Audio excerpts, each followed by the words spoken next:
కర్కాటక రాశి మిత్రులారా, 2026 ఫిబ్రవరి మాసం శుభాశుభ ఫలితాలు ఎలా ఉన్నాయంటే, కర్కాటక రాశి వారికి అందరికీ కూడా నమస్కారం, శరణమయ్యప్ప. ఇది స్త్రీ పురుషులు ఇరువురిని దృష్టిలో పెట్టుకోవాలి చెప్పడే యొక్క లోతైన గ్రహ విశ్లేషణ. చివరి వరకు వింటే మీ మనసులో నడుస్తున్న గందరగోళానికి సమాధానం దొరుకుతుంది. ఎందుకు ఇలా నెమ్మదిగా అనిపిస్తుందో అర్థమవుతుంది. ఏ విషయంలో ఆగాలో స్పష్టత అనేది కూడా వస్తుంది.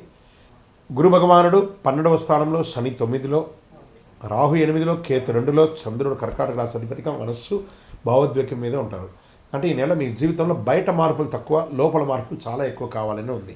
కర్కాటక రాశి వారికి నెల ఎక్కువగా ఆలోచిస్తున్నారో లేక నిజంగా సమస్య ఉందా, ఈ సందేహం నిర్ణయాలు ఆలస్యం చేస్తుంది, మాటలు ఆపేస్తుంది, మనశ్శాంతి తగ్గుతుంది. ఈ నెల భావోద్వేగాలు తగ్గదు, అవగాహనతో కొనాలి. మీకు సమయం బాగుంది, మళ్ళీ చెప్తున్నాయి, మీకు సమయం బాగుంది. నెగిటివ్ థింక్ చేయడం మానేయండి, అన్నీ అద్భుతంగా ఉంటుంది.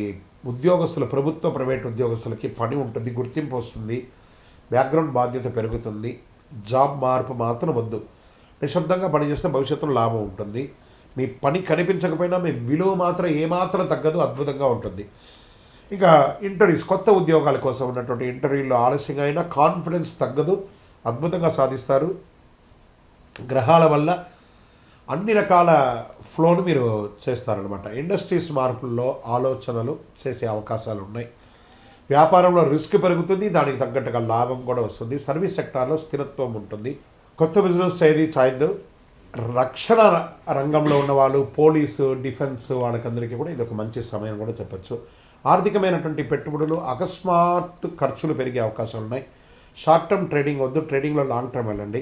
లాభం ఆలస్యంగా వచ్చినా స్థిరత్వంగా వస్తుంది. భావోద్వేగాలతో వద్దు, ప్లాన్ అవసరం షేర్ మార్కెట్లో ఉన్న వాళ్ళకి. ఇంకా విదేశీయ చదువు, విదేశీయ ఉద్యోగం కోసం ప్రయత్నం చేసే వాళ్ళకి అవకాశాలు ఆలోచనకు మించి వస్తాయి, తప్పకుండా సాధిస్తారు. ఈ నెల ప్లానింగ్ మంచిది.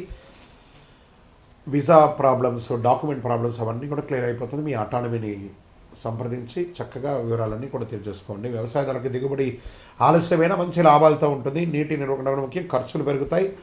ఓర్పు రైతులకి చాలా అవసరం అని కూడా చెప్పచ్చు. రియల్ ఎస్టేట్లో కొనుగోలు, అమ్మకాలు రెండు మిశ్రమంగా ఉంటుంది. ధర తక్కువ అనిపించినా కొనుగోలు అమ్మకాలు అయితే జరుగుతూ ఉంటుంది, ట్రాన్సాక్షన్ జరుగుతుంది. కుటుంబ అభిప్రాయాలు చాలా కీలకమని కూడా చెప్పచ్చు. డాక్యుమెంట్స్ జాగ్రత్త అని కూడా చెప్పచ్చు. కోర్టు కేసులు ముందుకు కదులుతాయి.